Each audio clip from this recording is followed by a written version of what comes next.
ကိုယ့်ရဲ့ TikTok ပေါ်က message ကိုပိတ်ချင်တယ်ဆိုတော့ page လေးကိုပြောပြမယ်။ဘာဖြစ်လို့ပိတ်ကြည့်လဲဆိုတော့ကို TikTok ပေါ်မှာရှိမရှိမိတ်ဆွေတော့မကိုယ့်ရဲ့တကယ်ချင်းတွေပေါ့နော်အဲ့လိုမျိုးတွေမသိစေချင် message ပိတ်လေးကိုပြောပြမယ်။ပထမဆုံး TikTok ထဲဝင်မယ်။ profile ထဲဝင်မယ်။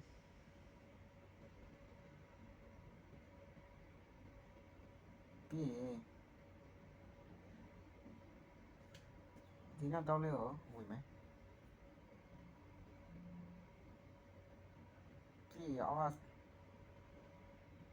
ဒီနောက် sting ထဲဝင်မယ်။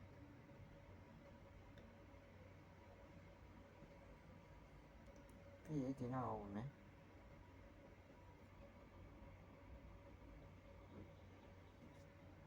ပြီးရင်ဒီနောက် close ကိုပိတ်ထားလိုက်မယ်ဆိုတော့ကိုယ့်ရဲ့ TikTok က message ကပိတ်သွားပါလိမ့်မယ်။ဒီက